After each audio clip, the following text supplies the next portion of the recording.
Tejo sat in the huge meeting hall on Nexus Prime. Around him, hundreds of alien beings talked in voices that sounded like music, growls, and electronic beeps. Some had 4 arms, others had tentacles, and a few looked like walking crystals. He was the only human in the room. The speaker, a tall blue creature with 3 eyes, called for order. We gathered today to vote on Resolution 2847. The question is simple. Should the species called humans be allowed to continue existing? Tejo felt his heart beat faster. He knew this day would come. Earth had been part of the Galactic Confederation for 50 years. But humans were always different. They were too curious, too aggressive, too unpredictable. Other species were afraid of them. The evidence is clear, said Ambassador Vextar from the hegemony. His voice sounded like breaking glass. Humans are violent. They fight wars on their own planet. They create weapons for fun. They even hurt themselves in something they call sports. No civilized species does these things. More aliens spoke. They talked about human movies that showed violence and destruction. They mentioned human history filled with wars and conflicts. They were scared that humans would bring chaos to the peaceful galaxy. Tejo wanted to defend his species, but he stayed quiet. Earth had given him strict orders. Listen, but do not argue. Let them vote. Let them show their true nature. 1 by 1. The species voted. The Crystalline Collective voted yes for human extinction. The Peaceful Union voted yes. Even the Trading Federation, who made money from Earth, voted yes. When it was Earth's turn, Tejo stood up. Earth abstains from this vote, he said simply. The hall went silent. The speaker's 3 eyes blinked in confusion. You abstain? Your own species' survival is at stake. We heard your decision. We respect your choice, Tejo said. He sat down and activated a small device hidden in his jacket. A message went out instantly to Earth. Vote complete. They chose war. The final count was 847 votes for human extinction, 0 votes against, and 1 abstention. The speaker announced the result. The Galactic Confederation declares humanity a threat to galactic peace. All member species will work together to end the human threat. We attack Earth in 7 days. As the aliens celebrated their decision, Tejo walked out of the hall. He was not scared. He was not sad. Instead, he smiled. The galaxy had just made the biggest mistake in its history. On Earth, Admiral Kyung-mi received the message in her office deep under the Pacific Ocean. The room was dark except for the glow of computer screens. She had been waiting for this moment for 20 years. "Ma'am, the vote is complete," her assistant said. "They voted for our extinction." Kyung-mi nodded and pressed a red button on her desk. Alarms began to sound throughout the underwater base. "Activate Protocol 7, she said into her communicator. "Tell all stations, the sleeping giant wakes up today." Around the world, similar. Messages went out. Hidden bases under mountains came alive with activity. Space stations that looked like research facilities began opening secret weapon bays. Mining ships in the asteroid belt started moving toward Earth, but they were not really mining ships. On Luna Base, engineer Dong-Su was working late when the alarms started. He looked up from his computer and saw his supervisor running toward him. "Dong-Su, drop everything and come with me," his supervisor said. "It's time." "Time for what?" Dong-Su asked, but he followed anyway. They took an elevator he had never seen before. It went down instead of up, deep into the moon's surface. When the doors opened, Dong-su's mouth fell open. He was looking at a massive military command center. Hundreds of people worked at computers and screens. The walls showed a map of the solar system with thousands of moving dots. "What is this place?" Dong-su whispered. "This is where we've been preparing for war," his supervisor said. "For 50 years, every construction project, every mining operation, every research station has been part of a bigger plan. We knew this. Day would come." Dong-su looked at the screens again. Those dots were not research stations or mining ships. They were weapons. Thousands of weapons, all hidden throughout the solar system, all waiting for orders. "But why didn't anyone tell me?" he asked. "Because you didn't need to know until now. Only a few people knew the full plan. Everyone else just did their job and helped build our defenses without knowing it." On the screens, Dong-su could see alien ships gathering at the edge of the solar system. They looked like a dark cloud moving toward Earth. There were thousands of them, maybe millions. "Can we really fight all of them?" he asked. His supervisor smiled the same way Tae-ho had smiled on Nexus Prime. "Dong-su, those aliens think they know humans. They think we are primitive and weak. They are about to learn the truth." In space stations around Jupiter, soldiers were waking up from cryosleep. These were not ordinary soldiers. They had been training for this moment their entire lives. Their weapons and ships used technology that no alien had ever seen. On Mars, factories that made farming equipment began producing their real products, weapons of war. The galaxy thought humans were barely capable of space travel. They thought human technology was simple and crude. They had never been more wrong. Back on Earth, President Hee-young met with her military leaders. They gathered in a room that officially did not exist, in a building that was not on any map. "How long do we have?" she asked Admiral Kyung-mi. 7 days until they attack. But they're already moving ships into position. We can see them gathering. Are we ready? Admiral Kyung-mi looked at the reports on her tablet. Every hidden base was active. Every secret weapon was powered up. Every disguised soldier was at their post. "We've been ready for 50 years, she said. "The question is, are they ready for us?" The president nodded. "Then let's show the galaxy what humans are really capable of." As night fell on Earth, people around the world looked up at the stars. Most of them did not know about the vote or the coming war. They lived normal lives, went to normal jobs, and worried about normal things. They had no idea that their planet was about to become the center of the greatest conflict in galactic history.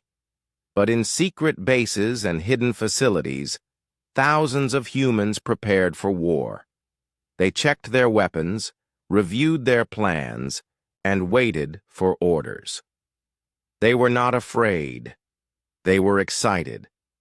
The galaxy had declared war on humanity. The aliens thought this would be easy. They thought humans were weak and helpless. In 7 days, they would learn that humans had been waiting for this moment. Earth was ready to smile back. General Hae-jin stood in the command center deep under the Rocky Mountains. The room was bigger than a football field and filled with computer screens showing every part of the solar system. For the first time in 50 years, all the screens were showing the truth. "Report," he said to his aide. "All stations are active, sir. The asteroid belt weapons are online. The Jupiter defense grid is powered up.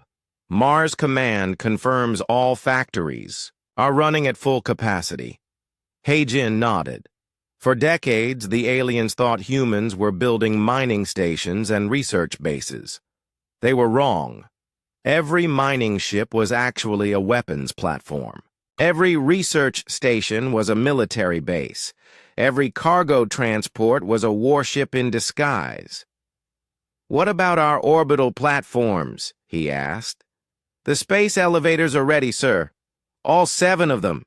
The aliens thought the space elevators were for moving cargo between Earth and space. They were partly right, but the cargo was not food or supplies.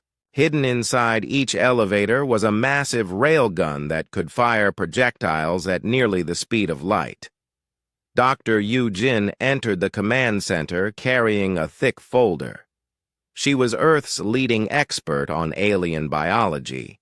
For 30 years, she had been studying every alien species in the galaxy. The aliens thought she was just a curious scientist. They had no idea she was creating a database of their weaknesses. "General, I have the final biological reports," she said, setting the folder on his desk.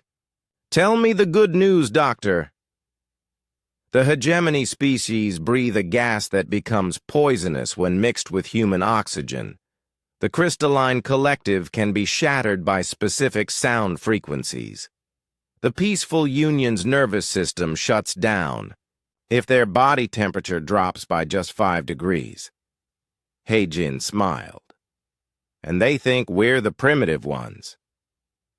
Dr. Yu Jin had spent decades attending scientific conferences throughout the galaxy. She had collected tissue samples, studied alien physiology, and learned their secrets.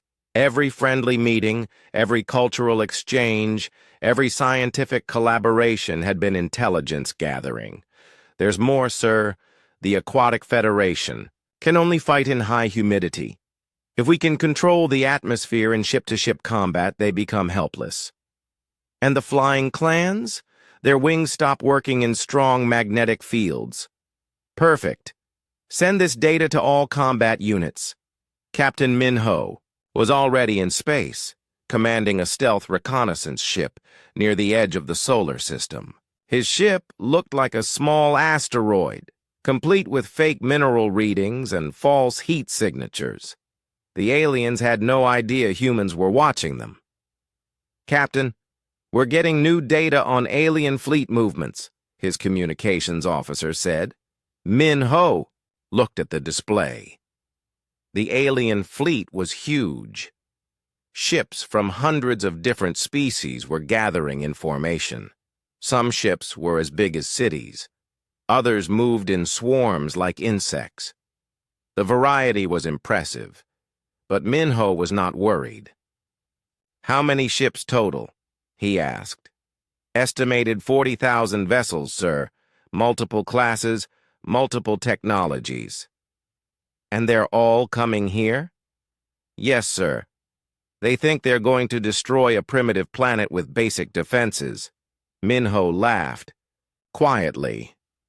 The aliens had been watching Earth for 50 years, but they had only seen what humans wanted them to see. Every military demonstration had been carefully planned to show weak, simple technology. Every space mission had been designed to look like humanity was struggling with basic space travel. "Sir, we're detecting movement in the alien fleet. They're starting to organize for attack formation." "Good. Let them organize. Send a message to Earth Command. The party guests are arriving, and they brought friends." Back on Earth, Admiral Kyung-mi was meeting with the fleet commanders. These were men and women who officially did not exist, commanding ships that were not on any registry. "Status report on the hidden fleet?" she asked. Commander Boram stepped forward. "Admiral, we have 200 heavy warships in the Kuiper Belt, 500 medium warships distributed throughout the outer system, 1,000 light attack vessels hidden in the asteroid belt. All ships are crewed and ready for combat. And they're all invisible to alien sensors?" "Yes, ma'am. We've been testing our stealth technology against alien scanners for 20 years. They cannot detect our ships unless we want them to." The hidden fleet was humanity's greatest secret. While the aliens saw a few dozen simple human ships, the real fleet was scattered throughout the solar system. Each ship used technology that was decades ahead of anything the aliens had ever seen. "What about our special weapons?" Admiral Kyung-mi asked. Dr. Sung-ho, the head of weapons research, answered. "The gravity bombs are ready. The quantum torpedoes are loaded. The dimensional shifters are charged and waiting." These weapons did not exist in any alien database. Humans had spent 50 years developing new types of warfare that no other species had imagined. While aliens perfected their existing weapons, humans created entirely new categories of destruction. "Sir, there's something else," Dr. Sung-ho continued.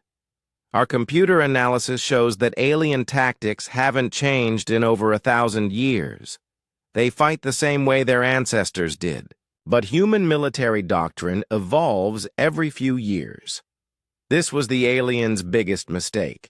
They assumed that all species fought like they did, with honor, following rules, using predictable strategies. They had no experience fighting a species that treated war like a science and constantly improved their methods. Engineer Bo-Ram was working on the final preparations for the orbital defense grid. The massive railguns hidden in the space elevators were the most powerful weapons ever built by humans. Each one could fire a projectile with the force of a nuclear bomb, but much more accurately. "How many shots do we have?" General He-jin asked over the communicator. "Each elevator can fire continuously for approximately 6 hours before needing to recharge, sir. That's about 300 shots per platform." "Range?" "We can hit targets anywhere in the inner solar system with perfect accuracy." The aliens thought the space elevators were civilian projects. They had even sent delegations to tour them, admiring human engineering. They had no idea they were looking at the most deadly weapons in the galaxy. Lieutenant Commander So-young was in her fighter, hidden inside an asteroid near Mars. Her squadron consisted of 20 pilots who had trained their entire lives for this moment. Their ships were small, fast, and equipped with weapons the aliens could not imagine. "Squad leader, this is Base. How are you feeling?" "Ready for action, Base. We've been waiting for this our whole lives." So-young's fighter could accelerate faster than any alien ship. It could turn in ways that defied physics. It could become invisible, intangible, or multiply into false targets. The aliens would soon learn that human fighters were not just ships with weapons. They were extensions of the human will to survive and win. As the day ended, the preparations were complete. The aliens thought they were about to attack a helpless planet. Instead, they were walking into the most sophisticated trap ever created. Every human on Earth, in space, and throughout the solar system was ready. The galaxy had declared war on humanity. But humanity had been preparing for war with the galaxy since the day they first met aliens. Tomorrow, the aliens would learn the difference between a civilization that had known peace for millennia and a species that had fought its way to the top of the food chain on the most dangerous planet in the galaxy. The sleeping giant was awake, and it was hungry for battle. The alien armada approached Earth like a dark storm cloud. 40,000 ships from hundreds of different species moved in perfect formation. In the command ship, Supreme Admiral Vorth of the Hegemony watched Earth grow larger on his screens. "A small blue planet," he said to his staff. "Hard to believe such a dangerous species comes from there." "Sir, we're detecting minimal defenses," his sensor officer reported. "A few orbital stations, some primitive satellites, maybe 24 patrol ships. Nothing that could threaten our fleet." Vorth nodded. "Exactly what our intelligence predicted. Humans may be violent, but they're still primitives who barely understand space travel." The alien fleet spread out as it entered Earth's solar system. They moved slowly and carefully, expecting the humans to surrender as soon as they saw the massive force arrayed against them. Some alien commanders were already planning victory celebrations.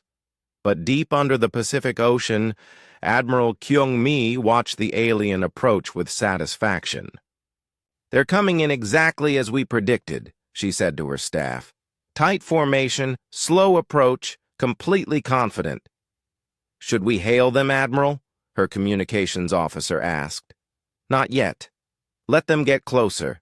Let them think they're in control." The space elevators around Earth looked peaceful and innocent. Ships moved up and down their length, carrying what appeared to be normal cargo. The aliens had seen these elevators many times during diplomatic visits. They were impressive examples of human engineering, but clearly civilian structures. What the aliens could not see were the massive railgun barrels hidden inside each elevator. These weapons had been disguised so perfectly that even close inspection had not revealed their true purpose. Each gun was bigger than most alien warships and could fire projectiles at incredible speeds. Lieutenant Commander So Young waited inside her hidden fighter near Mars. Her squadron was spread throughout the asteroid belt, each ship disguised as floating rocks. Her hands gripped the controls of her fighter, waiting for the signal to attack. "All units, this is command." Admiral Kyung-mi's voice came through her headset. "The aliens are approaching Earth's orbital zone. Prepare for Phase 1. Acknowledged, Command. Dragon Squadron is ready." So Young's fighter was called a dragon because of how it moved. Unlike alien ships that flew in straight lines, dragon fighters could twist and turn like living creatures. They used Earth's gravity, the moon's pull, and even solar wind to change direction instantly. The alien fleet commander sent a message to Earth. "Humans of Earth, you will surrender immediately. Your species has been judged a threat to galactic peace. Surrender now and your deaths will be quick." Admiral Kyung-mi smiled as she heard the message. She activated the communication system to reply. "This is Admiral Kyung-mi of the Earth Defense Force. Your message has been received and understood." "And?" the alien commander asked, expecting immediate surrender. "And we decline your generous offer," Admiral Kyung-mi said calmly. There was silence from the alien fleet. They had never encountered a species that refused to surrender when faced with such overwhelming odds. "You refuse?" the alien commander finally asked. "You must understand that resistance is futile. Our fleet has 40,000 ships. You have, perhaps 50. We understand the numbers," Admiral Kyung-mi replied. "We also understand that numbers don't always determine the outcome of a battle." That was the signal the entire human fleet had been waiting for. The space elevators around Earth suddenly revealed their true nature. Massive gun barrels extended from hidden bays. The innocent-looking civilian structures transformed into enormous weapons platforms. And then they opened fire. The projectiles fired by the railguns were small pieces of metal, but they moved at incredible speeds. When they hit alien ships, the kinetic energy was devastating. The first volley struck the alien fleet before they even realized they were under attack. 20 alien ships disappeared in brilliant flashes of light. The projectiles moved so fast that the aliens' shields and armor were useless. The metal slugs punched through alien hulls like bullets through paper. "Impossible!" Supreme Admiral Vorth shouted as his command ship shook from a near miss. "Where did those weapons come from?" His sensor officer was frantically working at his station. "Sir, the human orbital structures are armed. They're firing. Some kind of kinetic weapons at near-light speed." The second volley from Earth's railguns destroyed 40 more alien ships. The aliens tried to return fire, but their energy weapons took time to charge and aim. The human railguns fired continuously, sending deadly projectiles across space faster than the aliens could react. "All ships, evasive maneuvers," Vorth ordered. "Spread out and advance." But as the alien fleet tried to reorganize, more surprises awaited them. Asteroids throughout the solar system suddenly came alive.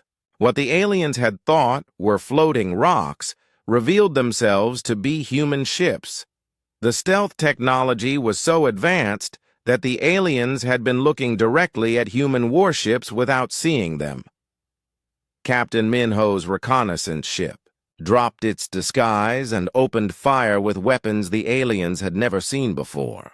Quantum torpedoes that passed through shields as if they didn't exist, gravity bombs that crushed ships by increasing local gravity 1,000 times, energy beams that turned matter into energy instantly. "This is impossible," an alien captain screamed over the communication channels. "Humans don't have this technology." Lieutenant Commander So Young led her squadron out of the asteroid belt like dragons emerging from their caves. Her fighters moved in ways that made alien pilots dizzy just watching. They used the gravity of planets and moons to slingshot around. "The solar system at incredible speeds. Dragon 1 to all units," she called to her squadron. "Remember your training. These aliens fly like they're driving cargo trucks. Show them how real pilots fight." Her fighter dove toward an alien cruiser, spinning and twisting to avoid enemy fire. At the last second, she released a cluster of smart missiles and pulled away in a turn that should have killed her from the G-forces. Her ship's inertial dampeners were so advanced that she barely felt the acceleration. The alien cruiser tried to track her movements but couldn't keep up. The missiles struck its engines, and the massive ship began drifting helplessly. So Young was already attacking another target before the first ship finished exploding. Throughout the solar system, the pattern repeated. Alien ships that had seemed well-defended and powerful were being destroyed by humans using tactics and weapons that no alien had ever encountered. What should have been an easy victory was turning into a massacre. Admiral Kyung-mi's flagship, the Soul's Hammer, had been hiding behind Earth's moon. As the alien fleet tried to regroup from the surprise attack, her ship suddenly appeared in the middle of their formation. The Soul's Hammer was not like any ship the aliens had ever seen. It was sleek and deadly, covered in weapons that seemed to bend reality itself. As it materialized among the alien ships, it began firing in all directions. "How did they get a ship behind our lines?" Supreme Admiral Vorth demanded. "Sir, we don't know. It just appeared out of nowhere." The Soul's Hammer was using experimental teleportation technology.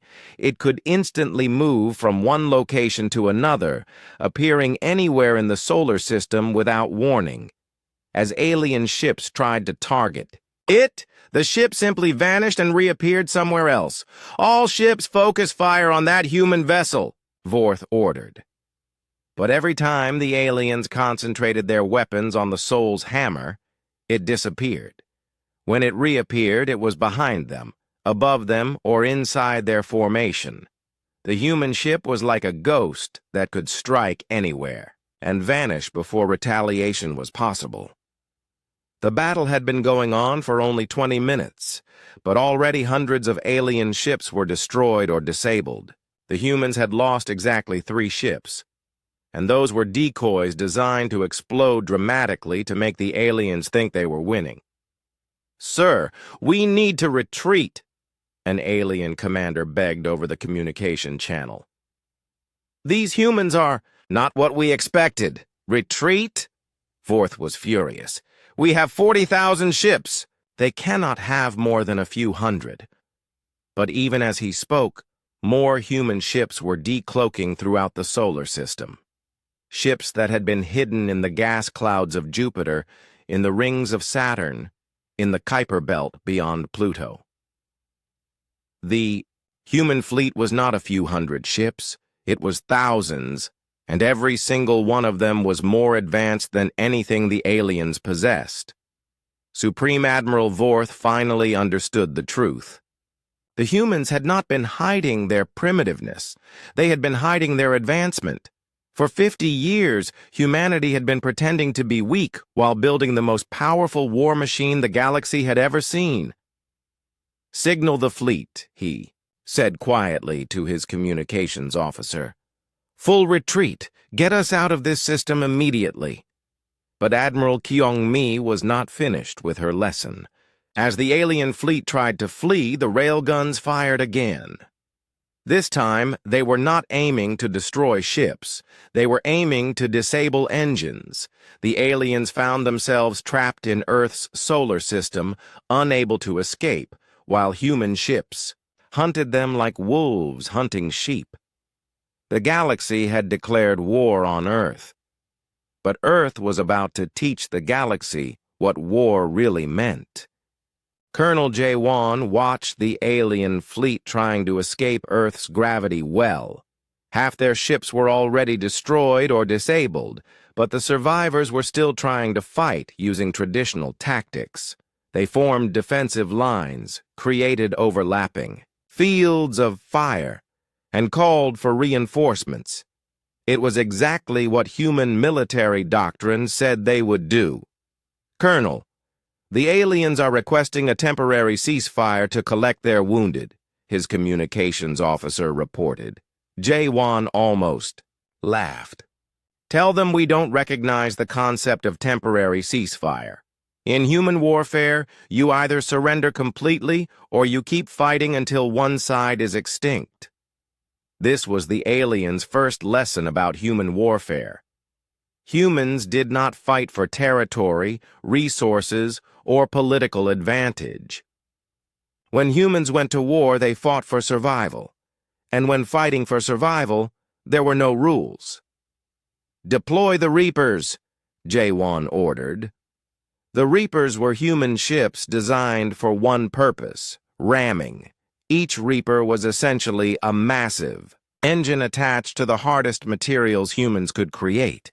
When they hit an alien ship at full speed, both ships were destroyed. But humans considered this a fair trade. The alien fleet watched in horror as human ships deliberately crashed into their vessels. No civilized species would sacrifice their own ships and crews for tactical advantage. But humans had been doing exactly that for thousands of years. "Sir, the human ships are ramming us!" an alien captain screamed over the communication channel. "They're destroying themselves to destroy us!" Supreme Admiral Vorth could not understand this tactic. "Why would they waste their ships? This makes no strategic sense." But it made perfect sense to humans. Every Reaper took out an alien ship that was 10 times its size and cost. From a mathematical perspective, ramming was extremely efficient. From a psychological perspective, it showed the aliens that humans valued victory more than their own lives. Dr. Sung-ho was coordinating the deployment of experimental weapons from his laboratory ship hidden in the asteroid belt.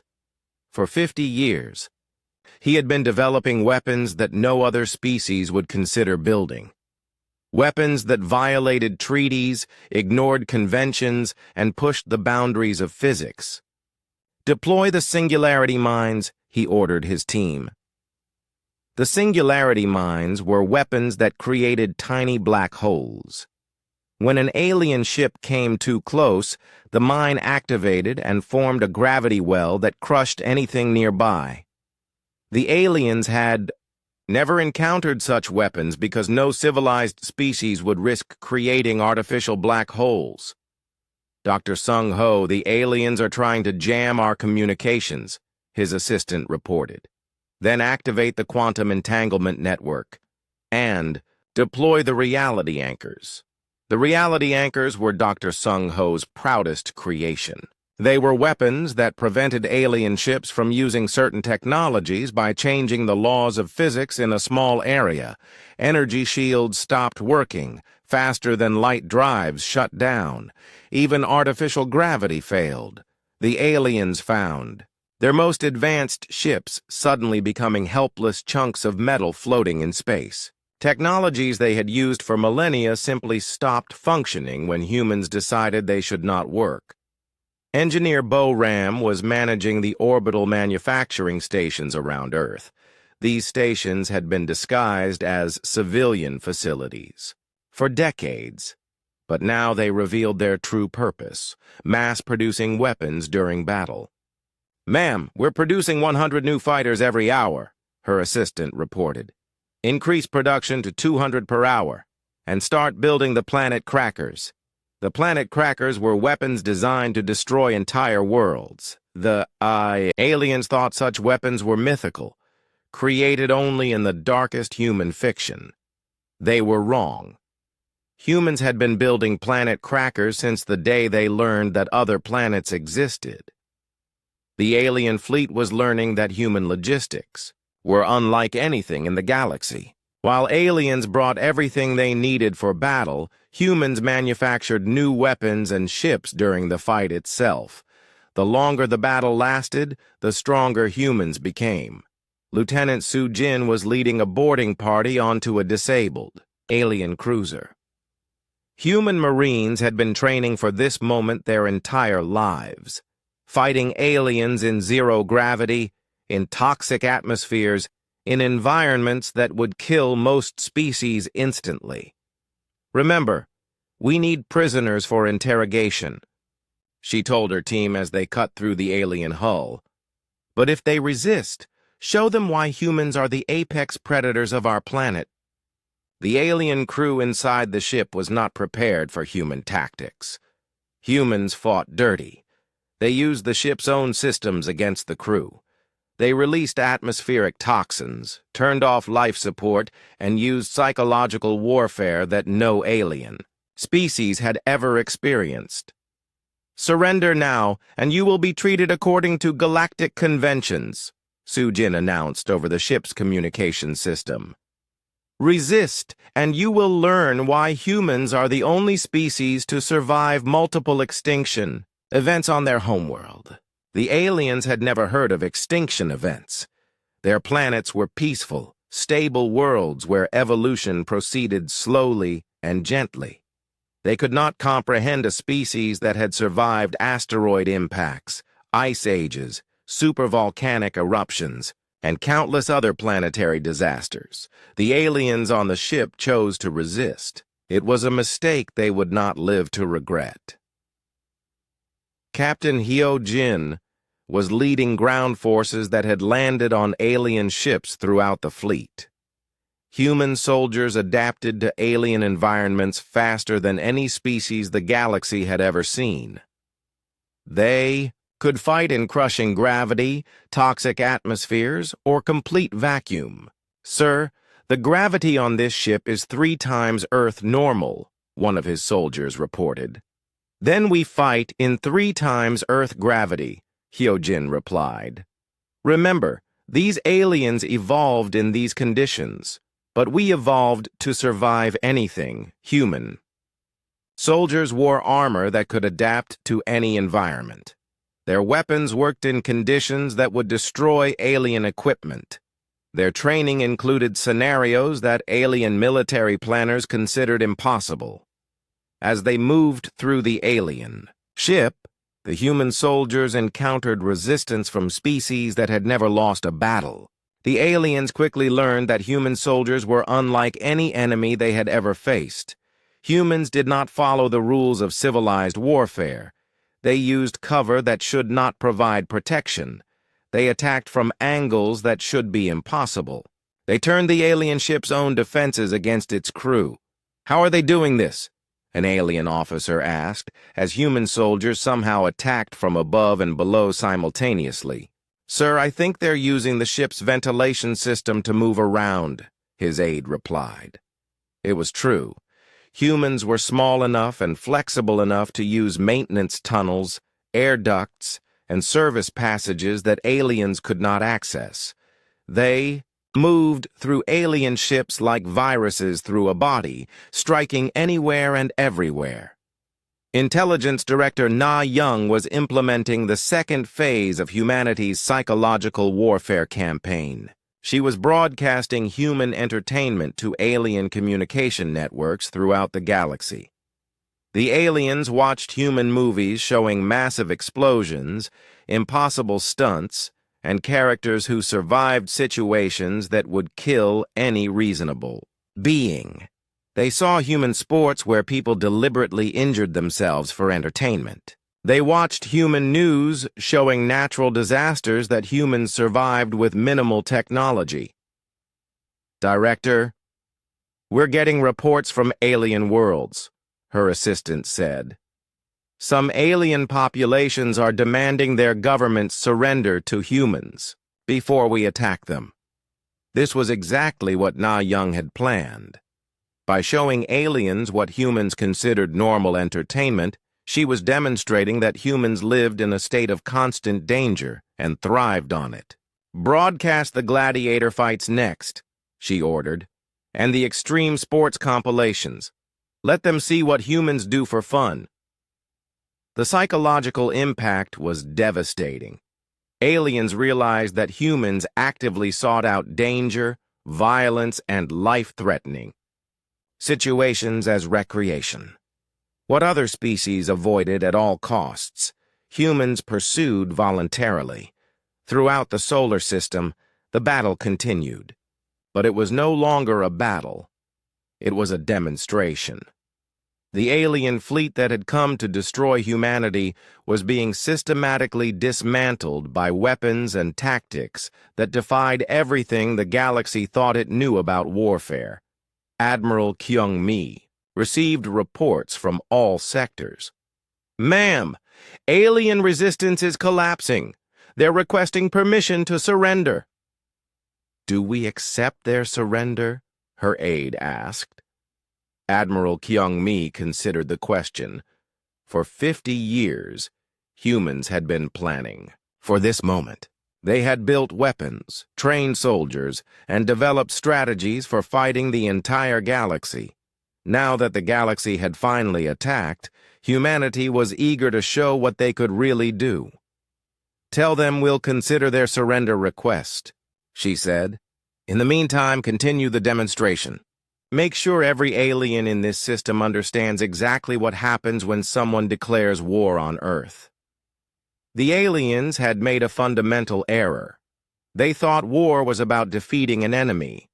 But for humans, war was about teaching a lesson. And the lesson was simple. Earth was not a planet to be conquered. Earth was a planet that conquered others.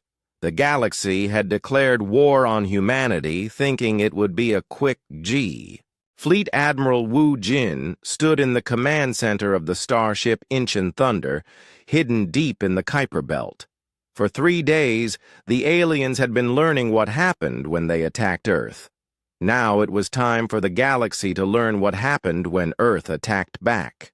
"Admiral, all fleet units report ready," his operations officer announced. "The hidden shipyards have completed construction of the final attack vessels." Wu Jin looked at the tactical display showing the positions of human ships throughout the galaxy. For 50 years, humans had been secretly building shipyards in empty space between star systems. The aliens never thought to look there because no civilized species would waste resources on such remote locations. "Initiate Operation Homecoming," Wu Jin ordered. "All fleets, you are authorized to reveal yourselves and begin liberation operations." Across 12 star systems, human ships suddenly appeared out of nowhere. They had been waiting in dark space, powered down and invisible for decades. Now they activated their engines and began moving toward alien worlds at speeds that should have been impossible. The aliens had always wondered why human ships seemed so slow and primitive during peaceful visits. The answer was simple. Those were not real human ships. The real human fleet had been hidden, waiting for this moment. Captain Hyo-jin commanded the assault on the hegemony's primary military base. His ship, the Busan Fury, materialized directly above the alien facility. The base's shields and weapons were designed to stop attacks from space, not from ships that could appear inside the shield perimeter. "Sir, the alien base is hailing us," his communications officer reported. "Put them through," Hyo-jin said. "Unknown human vessel, you are violating hegemony space. Withdraw immediately or face destruction." Hyo-jin smiled. "This is Captain Hyo-jin of the Terran Liberation Fleet. You have 30 seconds to surrender unconditionally. Any resistance will result in the complete destruction of your facility and all personnel. You cannot threaten us. We have planetary defenses, orbital weapons, and— 20 seconds, Hyo-jin interrupted. The alien commander's voice became desperate. "You're bluffing. One human ship cannot defeat an entire military installation." 10 seconds, Hyo-jin said calmly. "This is impossible. You cannot—" Hyo-jin nodded to his weapons officer. The Busan Fury fired a single shot from its main gun. The weapon created a beam of pure energy that passed through the base's shields as if they were made of paper. The entire facility simply ceased to exist, leaving only empty space where it had been. "Target eliminated," the weapons officer reported. "No survivors detected." This scene repeated throughout the galaxy. Human ships appeared without warning at alien military bases, space stations, and fleet anchorages. Each time, they offered the aliens one chance to surrender. Each time the aliens refused, they were destroyed completely.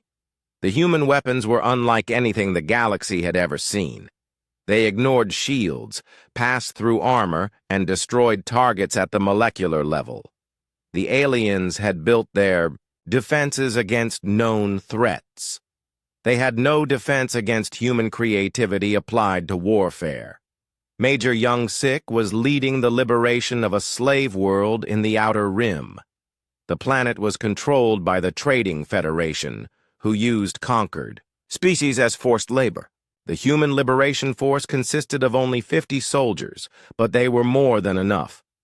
"Major, we've identified the slave camps," his intelligence officer reported. "Approximately 1 million beings are being held in forced labor conditions." "Rules of engagement?"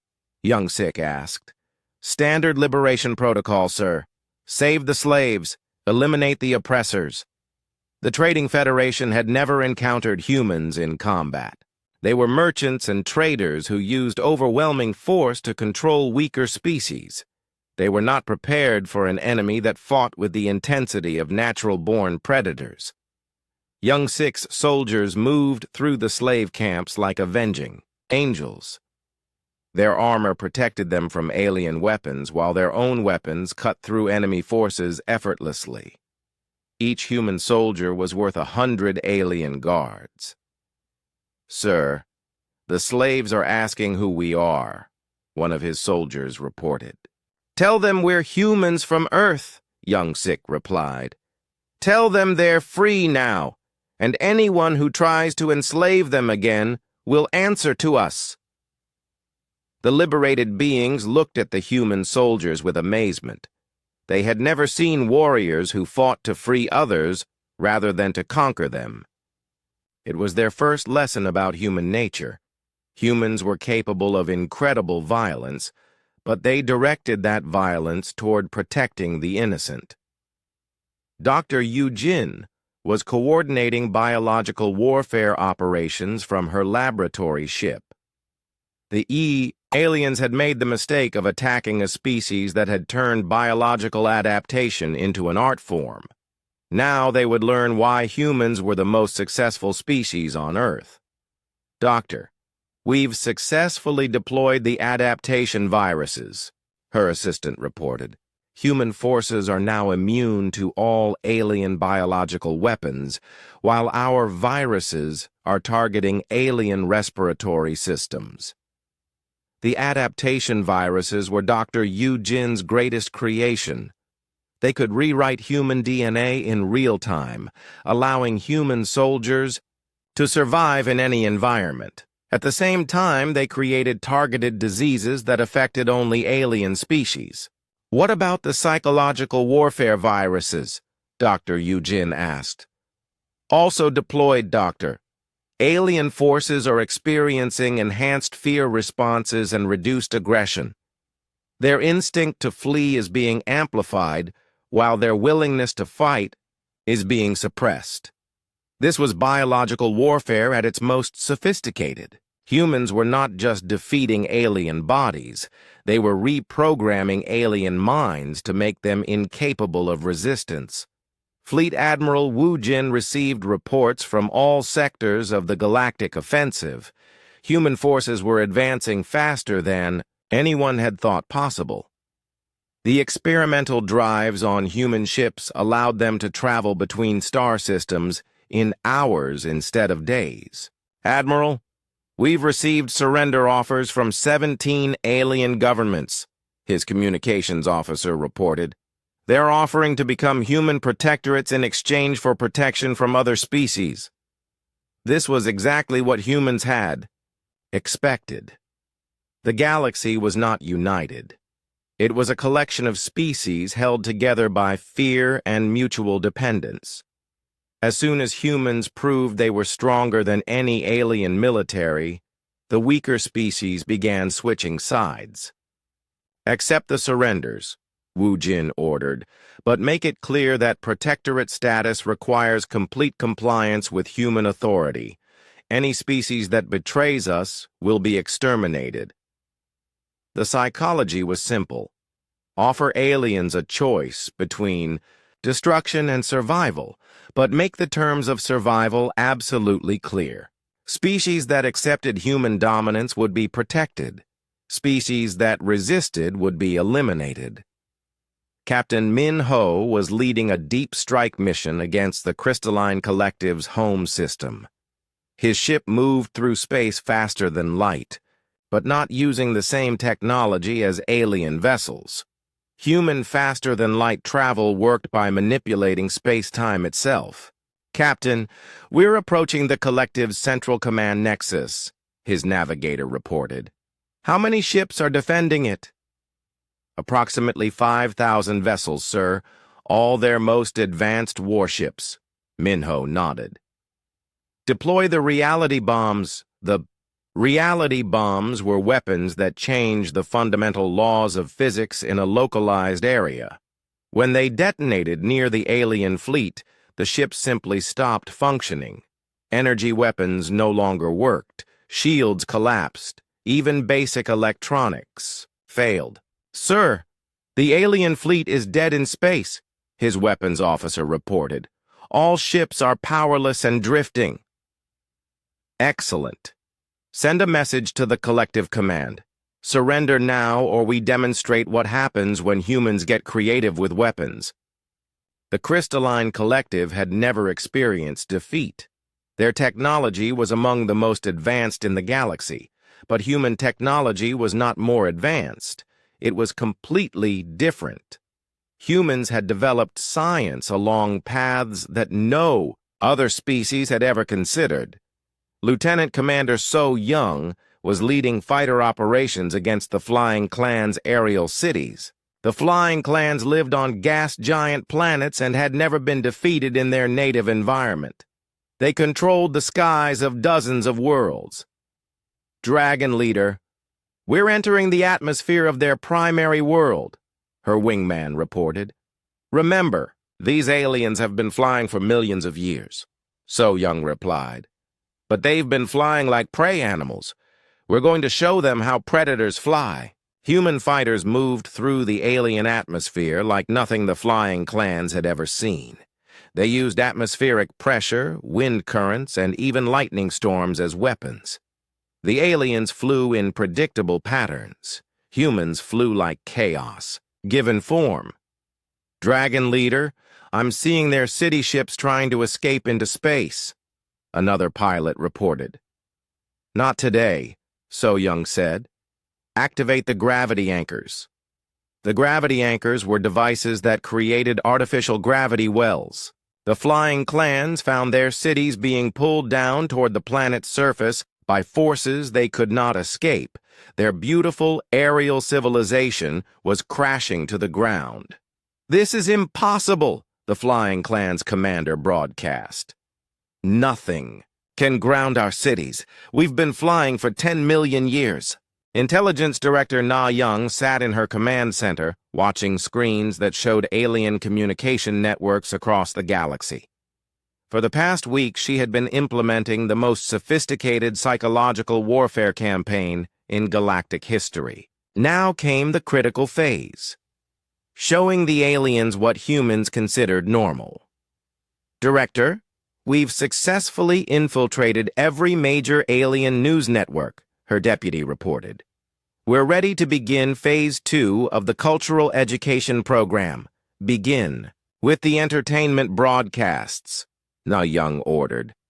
"Start with the mild stuff and work up to the really impressive demonstrations." On alien worlds throughout the galaxy, civilians were watching their regular news programs when the broadcasts were suddenly replaced by human entertainment.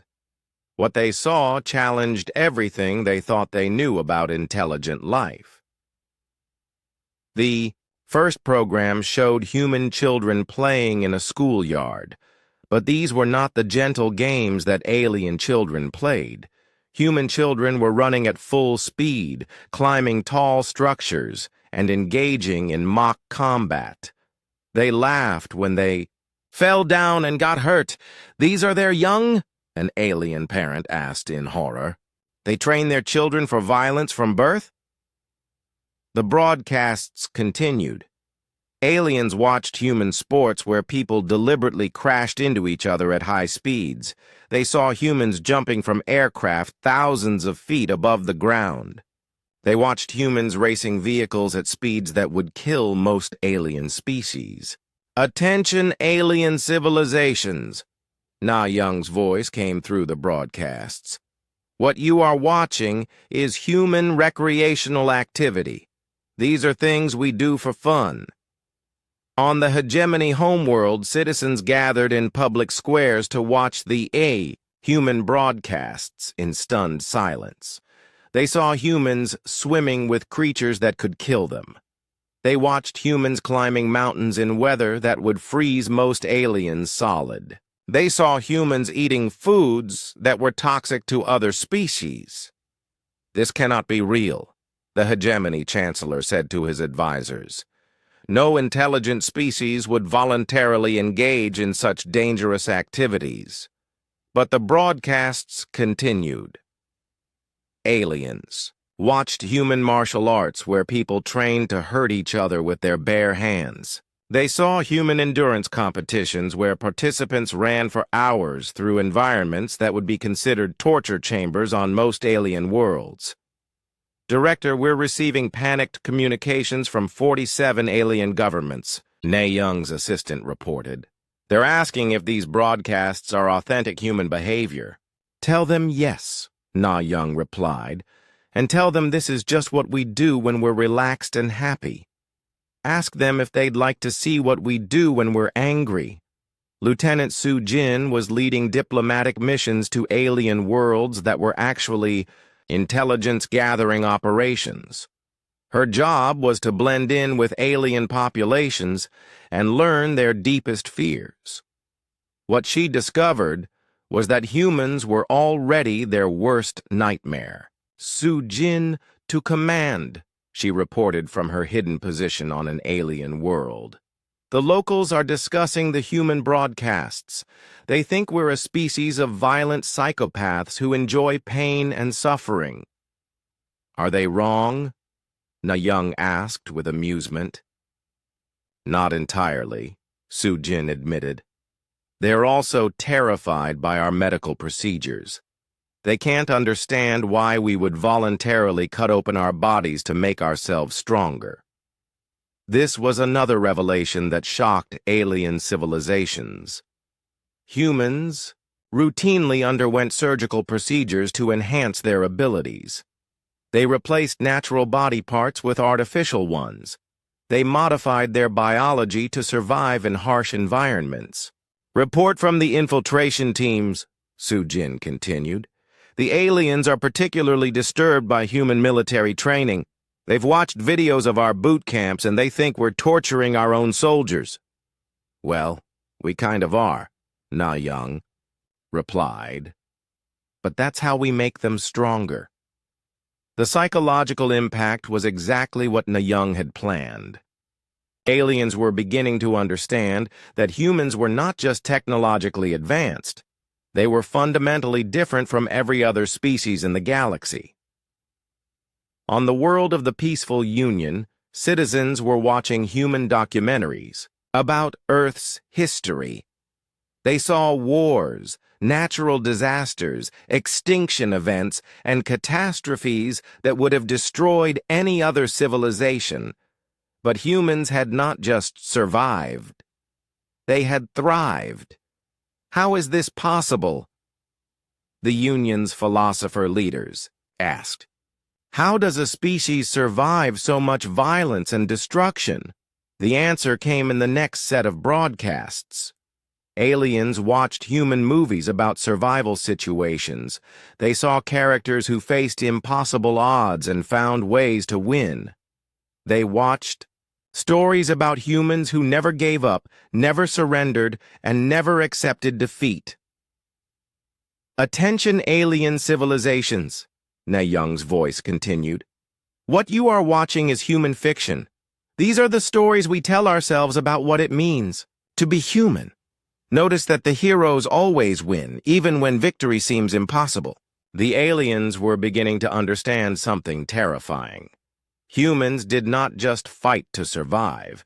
They fought because they enjoyed fighting. Violence and conflict were not necessary evils for humans. They were fundamental aspects of human nature.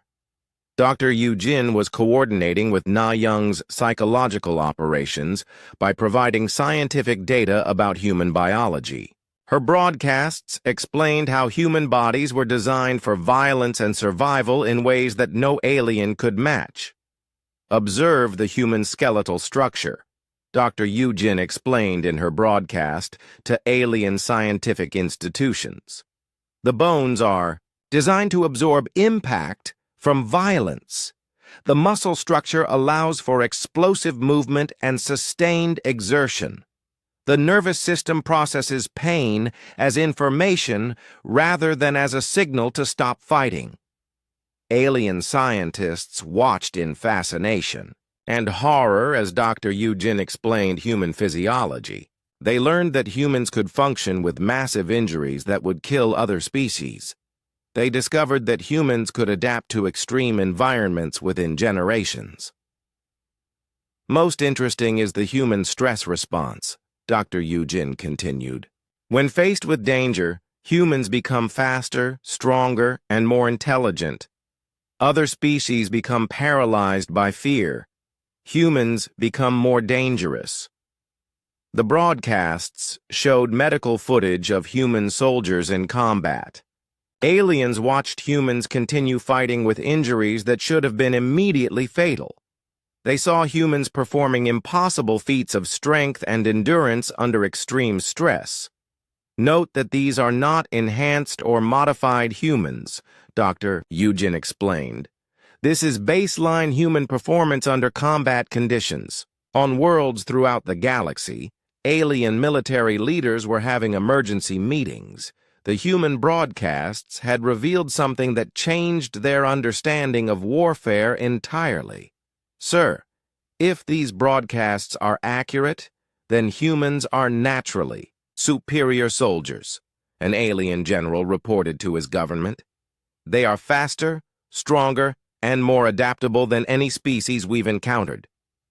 But surely our technology gives us an advantage, the alien leader asked. Sir, the humans have demonstrated technology we don't understand, using principles we've never discovered.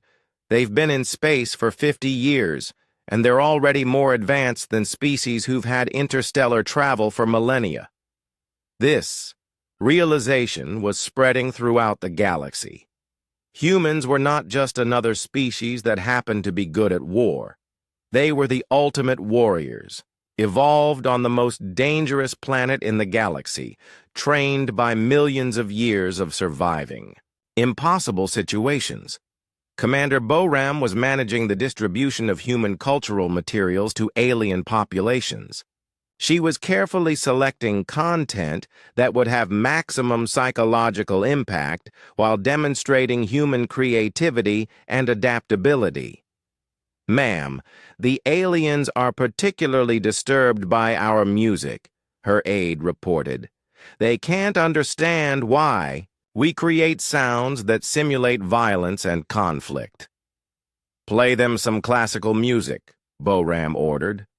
"Start with something peaceful." But even human classical music had an effect the aliens didn't expect.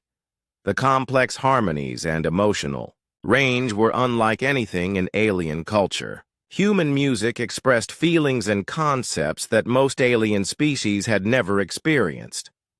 "Now play them some heavy metal," Boram said. The effect was immediate. Alien listeners were overwhelmed by the intensity and aggression of human music. They could not understand how anyone could create such sounds, much less enjoy listening to them. "This music sounds like a battle cry," an alien cultural analyst reported.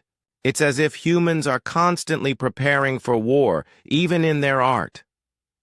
The psychological warfare campaign was working perfectly. Aliens throughout the galaxy were realizing that humans were not just militarily superior, they were culturally incomprehensible.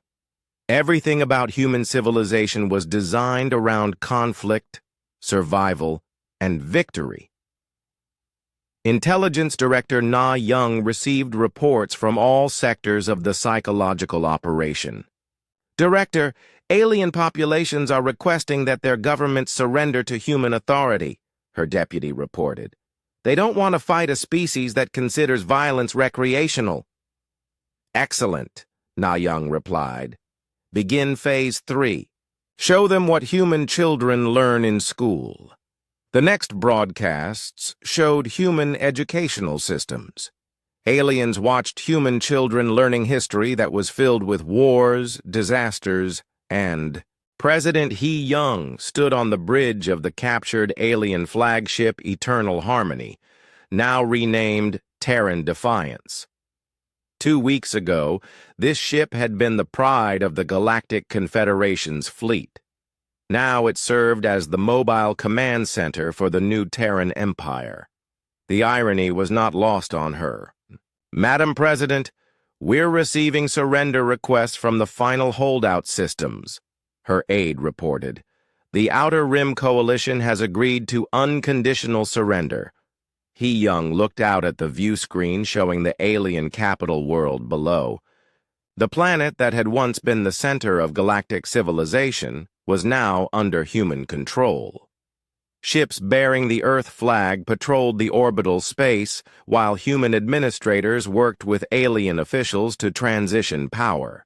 "How many species have surrendered completely?" she asked. 437, Madam President. Only a few scattered pirate groups and extremist factions remain in active resistance." He Young nodded.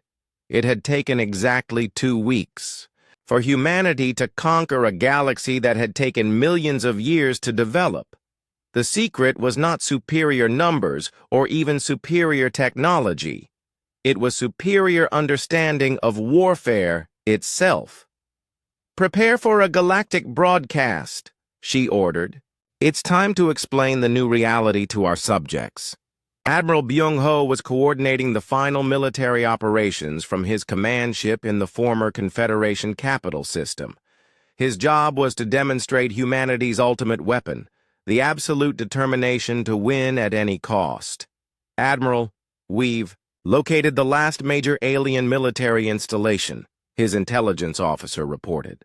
It's a fortress built inside an asteroid, completely hidden and heavily defended. How many ships are defending it? None, sir. They're using the fortress itself as a weapon. It's designed to destroy entire star systems if activated. Admiral Byung-ho considered this information. The aliens had built a weapon that could kill billions of people, including themselves, rather than accept defeat. It was exactly the kind of desperate move that humans understood perfectly. "Send them a message," he ordered. "Tell them we know what they're planning. Tell them we don't care." This was the ultimate demonstration of human psychology. When faced with an enemy willing to destroy everything rather than lose, most species would negotiate or retreat. Humans simply found a way to win anyway. "Sir, they're activating their doomsday weapon," the officer reported. "Deploy the causality bombs," Admiral Byung-ho ordered calmly. The causality bombs were weapons that violated the basic laws of cause and effect. They could destroy something before it happened, prevent events from occurring, or make actions retroactively impossible. The alien fortress found itself unable to activate its weapon because humans had decided it should never have been built. Target neutralized, sir. The fortress and its weapon no longer exist in any timeline. This was why humans had conquered the galaxy so quickly. Other species fought using technology they understood. Humans fought using technology that should have been impossible, weapons that bent reality itself to ensure human victory. Major Young-sik was managing the liberation operations on formerly enslaved worlds throughout the galaxy. His job was to demonstrate that human rule was not just militarily superior. It was morally superior as well. "Major, the freed populations are asking what we want from them," his aide reported. "Tell them we want them to be free," Young-sik replied. "Tell them that under human rule, slavery is impossible." This was confusing to many alien species. They had expected humans to replace one form of oppression with another. Instead, humans were actively working to improve conditions for everyone in the galaxy. "Sir, some of the freed populations want to join the human military," the aide continued. "Accept volunteers," Young-sik ordered. "But make it clear that they're joining the Terran Empire as equals, not as servants." The alien volunteers were amazed by human military training. They learned that human soldiers were taught to protect the innocent, even at the cost of their own lives. They discovered that human military doctrine included provisions for treating prisoners humanely and minimizing civilian casualties. "This is not how conquerors usually behave," one alien volunteer observed. "That's because we're not conquerors," Young-sik explained. "We're liberators." There's a difference. President Hee-young's broadcast began, reaching every inhabited world in the galaxy. Aliens throughout known space watched as the human leader spoke from the bridge of their former flagship. "Citizens of the galaxy," she began.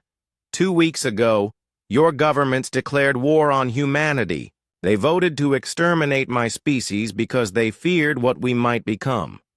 Today I stand before you to explain what we have become."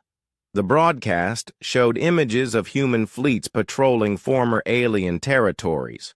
But instead of scenes of destruction and oppression, it showed human ships protecting trade routes, defending peaceful worlds, and assisting with humanitarian crises. "We have become your protectors," President Hee-young continued.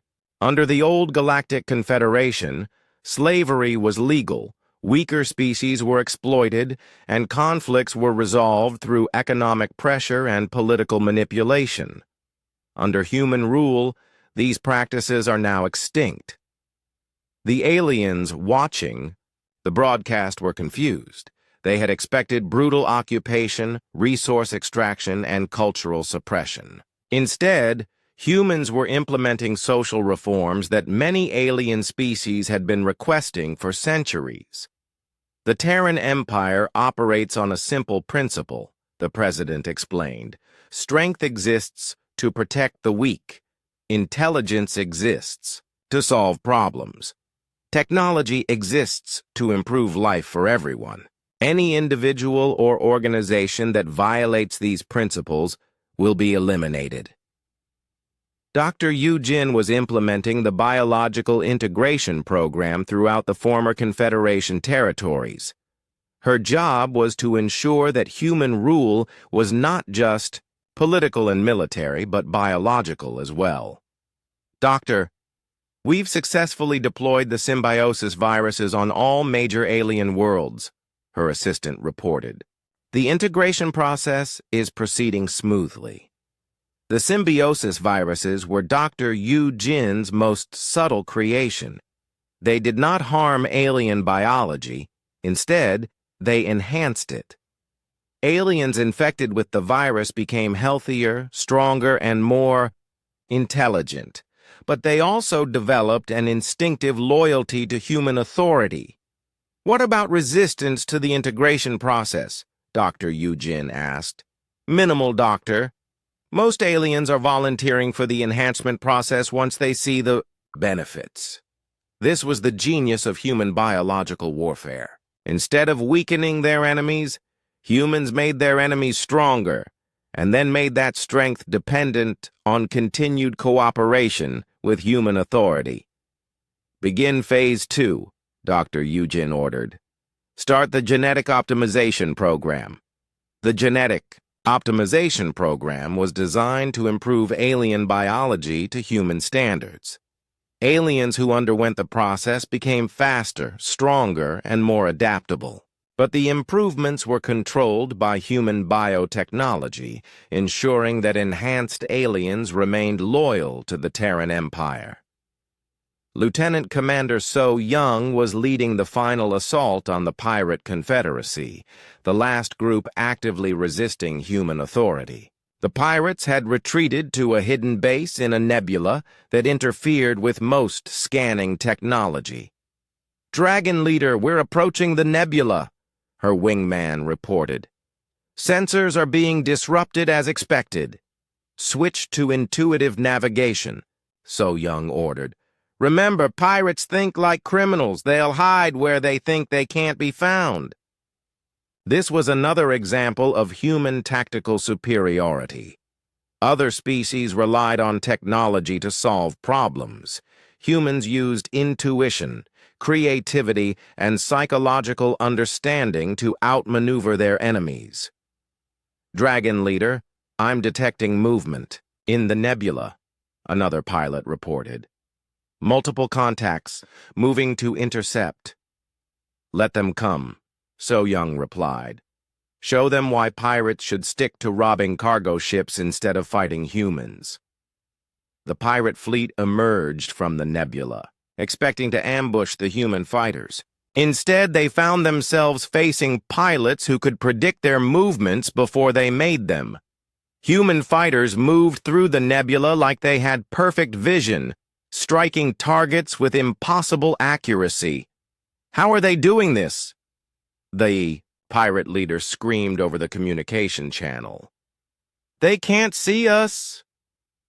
We don't need to see you, So Young replied as her missiles found their target. We can think like you. And since we're smarter than you, we know where you're going before you do. Within an hour, the entire pirate fleet was destroyed or captured. The last organized resistance to human authority was eliminated. The galaxy now belonged completely to the Terran Empire. Fleet Admiral Wu Jin received the final reports from all sectors. Every major alien military force had been defeated, captured, or absorbed into human command structure. Every planet was under human administration. Every space lane was patrolled by human ships. Admiral, we've received a message from the former Galactic Confederation Council, his communications officer reported. They're requesting an audience with President He Young to discuss formal surrender terms. Tell them the president will see them, Wu Jin replied. but remind them that they're no longer negotiating. They're requesting permission to continue existing. The meeting took place in what had once been the Galactic. 6 months after the galaxy declared war on Earth, Chancellor Yun Hai stood in the Terran Imperial Palace on what had once been the Galactic Confederation's capital world. The building had been completely rebuilt to human specifications, but it maintained the architectural beauty that aliens appreciated while adding the functionality that humans required. Chancellor, the morning reports, her aide announced, presenting a data tablet showing the current status of the Terran Empire. Yun Hai reviewed the information with satisfaction. 40 star systems under direct human control, 300 systems under human protection, crime rates down by 90% throughout the galaxy, trade flowing more efficiently than ever before, no wars, no conflicts, no humanitarian crises. How are the integration programs proceeding? She asked. Extremely well, Chancellor. Alien populations are reporting higher satisfaction rates under human administration than they ever experienced under their previous governments. This was the most surprising outcome of the human conquest. The galaxy had expected brutal oppression, but instead found competent governance focused on improving life for everyone. Human administrators were efficient, fair, and dedicated to solving problems rather than maintaining power. Ambassador Taeho, now Secretary General of Galactic Affairs, was meeting with representatives from newly integrated species. His office in the Imperial Palace was designed to accommodate beings of all shapes and sizes, from tiny insectoid creatures to massive crystalline entities. Secretary General, the Aquatic Federation wishes to thank the Terran Empire for the environmental restoration of their home world, the Federation's ambassador announced. Taeho nodded. The Empire exists to protect and improve the lives of all citizens. Restoring damaged ecosystems is simply good governance. The Aquatic Federation's homeworld had been polluted by centuries of industrial activity under the old Confederation. Human terraforming technology had cleaned the oceans, restored marine life, and improved the planet's climate within months of human occupation. Sir, the trading guilds are reporting record profits under the new economic system. Another alien representative said. This was another surprise. Humans had not seized alien resources or imposed punitive taxes. Instead, they had eliminated corruption, improved transportation networks, and established trade policies that benefited everyone. The galactic economy was thriving under human management. The Empire operates on the principle that prosperity is more valuable than tribute, Taeho explained. Wealthy citizens are happy citizens. Happy citizens don't rebel. Dr. Eugene was in her laboratory, working on the next phase of the biological integration program.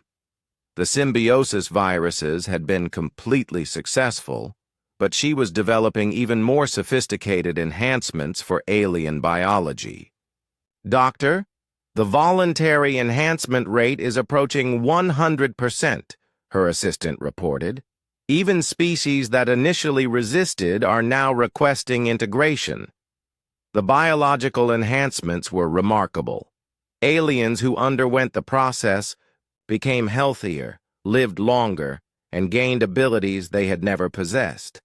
Enhanced aliens could survive in environments that would have killed them before. They could communicate telepathically with humans and with each other. What about the psychological effects? Dr. Eugene asked. Exactly as predicted, Doctor. Enhanced individuals develop strong emotional bonds with human authority figures. They view human leadership as natural and beneficial rather than imposed. This was the key to human success in governing aliens.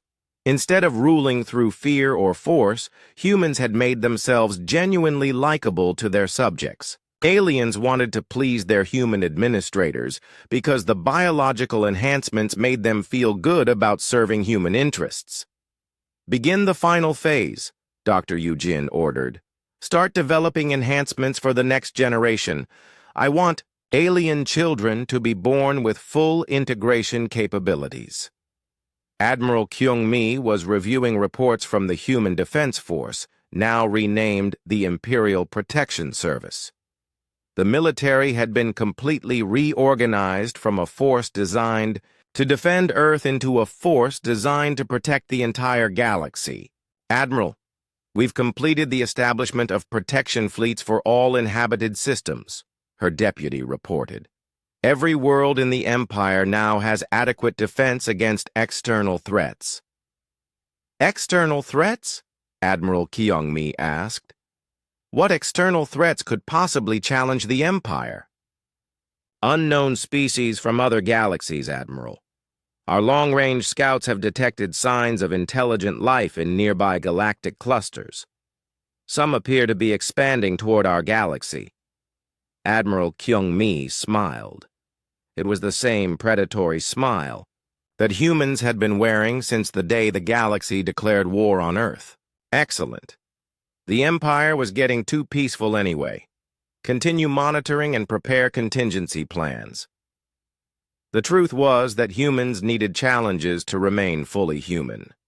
Peace was nice, but conflict was what made humans stronger. If other galaxies wanted to threaten the Terran Empire, they would provide the perfect opportunity for humanity to continue evolving.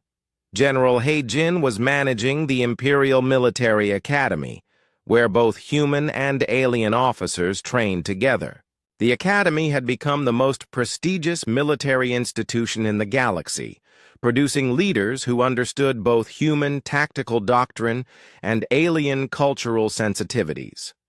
"General, the first class of fully integrated alien officers is ready for graduation," his aide reported. "How did they perform compared to human cadets?" He-jin asked. "Outstanding, sir. The biological enhancements have given them capabilities equal to human baselines, and their natural alien abilities provide additional advantages in specific environments." This was exactly what humans had planned. Instead of replacing alien species, they were improving them and incorporating their unique strengths into the Imperial military structure.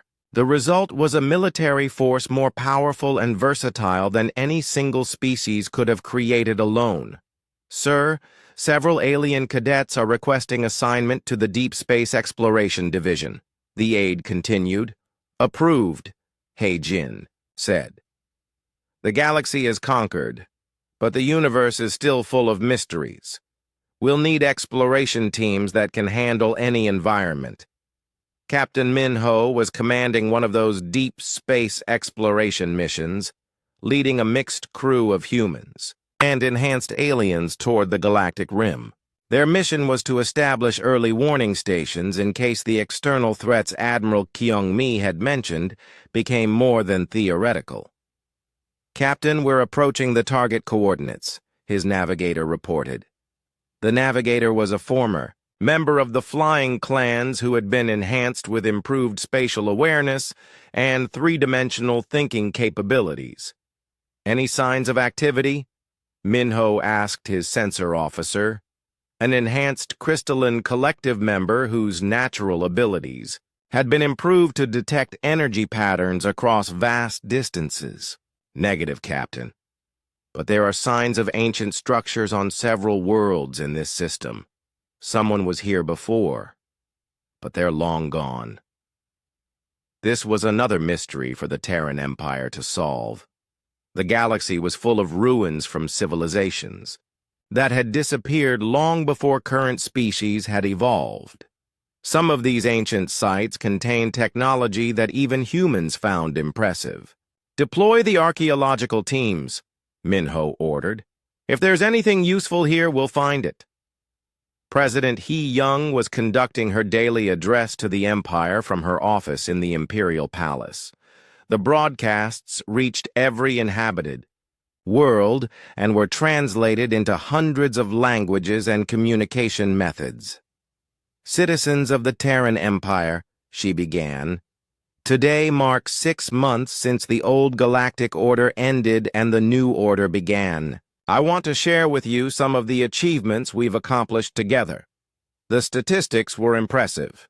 Universal health care for all species, educational systems that brought alien knowledge up to human standards, environmental restoration projects on thousands of worlds, the elimination of poverty, slavery, and systematic oppression throughout the galaxy. But our greatest achievement, President He Young continued, is not what we have built, but what we have become. We are no longer hundreds of separate species, competing for resources and territory. We are one empire, one people, working together toward common goals. This was the philosophical foundation of human rule. Humans had not conquered the galaxy to exploit it, but to improve it. Every policy, every program, every decision was designed to make life better for everyone under human authority. I am pleased to announce that construction will begin on the first intergalactic exploration vessels, the President continued. The Terran Empire will soon begin expanding beyond our current galaxy to explore new frontiers and encounter new challenges. The announcement created excitement throughout the Empire. Aliens who had once feared human expansion now eagerly anticipated being part of humanity's next great adventure. Engineer Boram was overseeing the construction of those intergalactic vessels at the massive shipyards built throughout the galaxy. These ships were unlike anything that had ever been constructed, designed to travel distances that no previous civilization had even attempted. Ma'am, the prototype engines are testing at 112